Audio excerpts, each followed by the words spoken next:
Hello guys, இந்த add நம்ம என்ன பண்ண போகிறோம்? நார்மல் லேப்டாப் அப்கிரேட் பண்ண போகிறோம். நார்மல் லேப்டாப் போட்டேன்.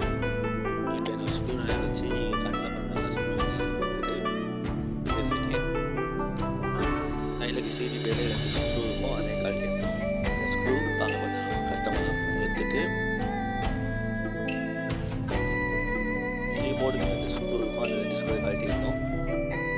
அதுக்கு அப்படியே டப்பான்னு ஓப்பன் பண்ணிடக்கூடாது.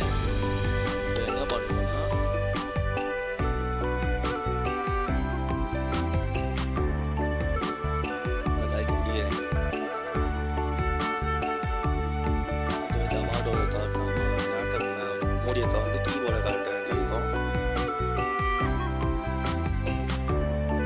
கீபோர்டில் கழட்டிட்டு இருக்கேன். அது மைனஸ் ஸ்க்ரூ வச்சு லைட்டாக மட்டும் போடுங்க, ஃபுல்லாக பிடிச்சிடுவாங்க. நான் அடுக்கவே கொஞ்சம் பொறுமையாக எடுங்க. பட் நம்பிங்கன்னா விண்டோஸ் ஓட ஆரம்பிச்சிடும்.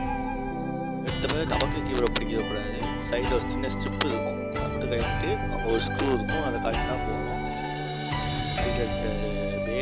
வந்துடும். லேப்டாப் போட்டுடலாம். இப்போ நமக்கு எடுக்க கொஞ்சம் ஈஸியாக இருக்கும். எடுத்துடலாம். எடுக்கும்போது கொஞ்சம் பார்த்து எடுக்கணும், ஏன்னா பேட்ச் இருந்தால் பேட்சோட அட்டாச் ஆகிருக்கும், அது ஒயரில் கனெக்ட் ஆகிருக்கும். அது முதல்ல கழட்டணும். கழட்டு கொஞ்சம் கஷ்டமாக தான் இருந்துச்சு.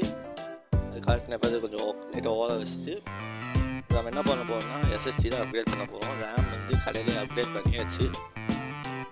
நான் போட முடியல வீடியோவாக. இப்போ HDD மட்டும் அப்கிரேட் பண்ண போகிறேன். அது வந்து EVMோட 256 GB SSD. ஹார்ட் டிஸ்க் கழட்டிருக்க மாதிரி இந்த சைடில் இருக்க ஸ்ட்ரிப்பெல்லாம் கழட்டிட்டு சைடு USB போட்டெல்லாம் கழட்டிட்டு இருக்கேன். கழட்டி முடிச்சப்போ ஹார்ட் டிஸ்க்கை கழட்டிட்டேன். அப்படின்னா இப்போ எடுக்கும்போது ஈஸியாக வரும். இது 500 GB ஹார்ட் டிஸ்க்கு.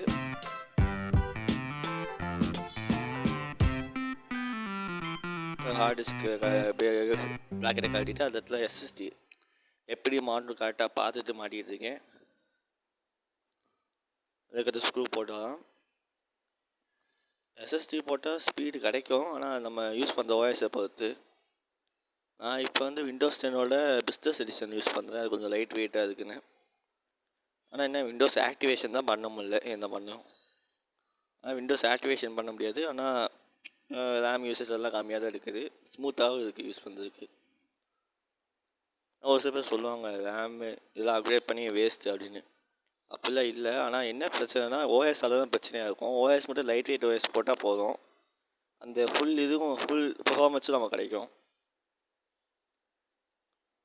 இப்போ நான் ஹார்ட் டிஸ்க்கு எஸ்எஸ்டியை மாற்றிட்டு இருக்கேன்.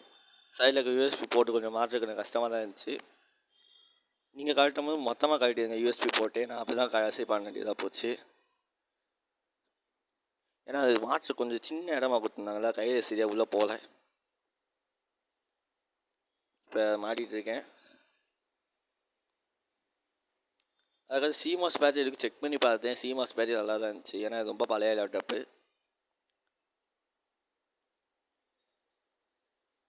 இப்போ ஸ்க்ரூவெல்லாம் போட்டு முடிச்சிட்டேன். அதை போட்டுட்ருக்கேன். சாரி,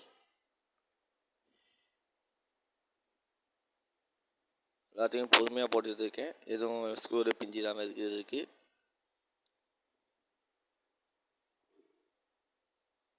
இங்கே போட்டு முடிச்சப்போ எல்லா கனெக்ஷன் கரெக்டாக செக் பண்ணிவிட்டு இப்போ என்ன பண்ணலான்னா எல்லா வேலையும் செக் பண்ணிட்டு இருக்கேன். ஹீட் சிங்க்கு ஃபேனுக்கு நடுவில் ஒரு டேப் வச்சிடலான்னு இருக்கேன், ஏன்னா அந்த நிறைய கேப் இருக்குது. ஏர் ஃப்ளோவில் நமக்கு மிஸ்டேக் ஆகலாம். லைட்டாக ஒரு டேப் ஓட்டின பிறகு ஏர் லீக்கேஜ் ஆகாது. ஸ்ட்ரெயிட்டாக ஹீட் சிங்க் வழியாக மட்டும் ஏர் உள்ளே போகும். இதோட பேக் பேரில் மேலே வச்சு பேட்டரி கனெக்ட் பண்ணுறதுக்கு முன்னாடி சைடில் 2-3 இடத்துல டேப் வச்சு ஒட்டிக்கிட்டேன், ஏன்னா நிறைய இடத்துல உடஞ்சி போயிருக்கு. அதை கவனித்து ஒட்ட வேண்டியது இருக்குது, நானும் ஒட்டாமல் வச்சுருக்கேன். அது ஒட்டலான்னு பார்த்தேன், நான் ஒட்ட முடியல ஒழியாமல். இப்போ ஒட்ட வேண்டிய இடத்துல ஒட்டிகிட்டு இருக்கேன். சைட்லேயும் அந்த ஹிஞ்செல்லாம் செக் பண்ணிவிட்டு ஹீட் சிங்க் ஒரு வருஷத்தில் வளைஞ்சிருந்தது, அதான் கொஞ்சம் வலிச்சிட்டு இருந்தேன்.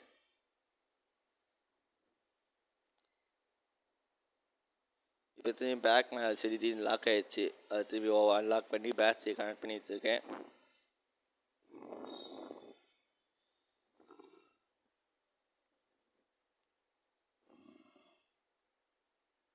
ஆக்சுவலி கலெக்டரோட மாற்று கொஞ்சம் கஷ்டம். எனக்கு மட்டும்தான் கஷ்டமாக இருந்துச்சு.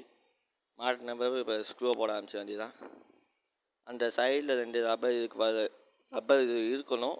அது வந்து ஒட்ட மாட்டேங்குது சரியா. அதை மட்டும் இன்னொரு டேப் வச்சு அது மேலே ஒட்டி வச்சுருக்கேன், கம்மச்சு ஒட்டுருக்காண்டி. இப்போ அதை பண்ண பிறகு ஸ்க்ரூ டைட் பண்ண ஆரம்பிச்சிடலாம். முதல்ல ஹிஞ்சு பக்கம் டைட் பண்ண ஆரம்பிச்சிட்டேன். அதுக்கடுத்து ஒவ்வொரு அப்படியே கொஞ்சம் கொஞ்சமாக கீழே அப்படியே போய் டைட் பண்ண ஆரம்பித்தேன். இப்போ சுற்றி முற்றி டைட் பண்ணிகிட்டு இருக்கேன். சிடி டிஸ்க் பக்கத்தில் இருக்கிறது வந்து சின்ன ஸ்க்ரூவும் போட்டேன். இப்போ அந்த சிடி டிஸ்க் அந்த காலியாக போன டக்கர் டப்பா உள்ள மாட்டிடலாம். அதே இப்போ அந்த சிடி கூடிய இதை லாக் பண்ணிட்டு கீபோர்டுக்கு மாற்றுக்கு முன்னாடி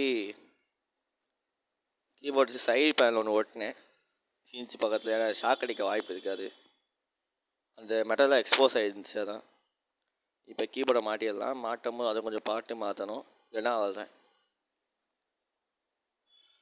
மாட்டின பிறகு நான் கொஞ்சம் லைட்டாக வச்சு மாட்டின பிறகு சரி பவர் பட்டன் அமுக்கிடவே கூடாது, இதுதான் லேட்டை பாட்டுக்கு ஆன ஆரம்பிச்சிடும். அதான் கொஞ்சம் பவர் பட்டன் நமக்கு அமுக்காமல் இருக்கிற மாதிரி வச்சு இன்னும் கொஞ்சம் டேப் எடுத்து ஒட்ட ஆரம்பிச்சிட்டேன் நான் வாட்டுக்கு கிடைக்கிற இடத்துலலாம். ஏன்னா எல்லா இடமும் உடஞ்சி தான் கிடந்துச்சு. இதுக்கு பாடி எவ்வளோன்னு கேட்டால் 2000 சொல்கிறாங்க. அதான் சிடி பேனல் மட்டும் அதை போய் டேப் வச்சு ஒட்டி வச்சுருக்கேன். எல்லா இடத்துலையும் டேப் வச்சு ஒட்டி வச்சுருக்கேன்.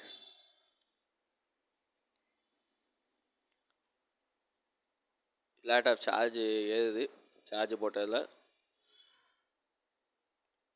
இப்போ லேப்டாப் ஆன் பண்ணிடலாம். லேப்டாப் ஆன் ஆயிடுச்சு. தேங்க்யூ ஃபார் வாட்சிங்.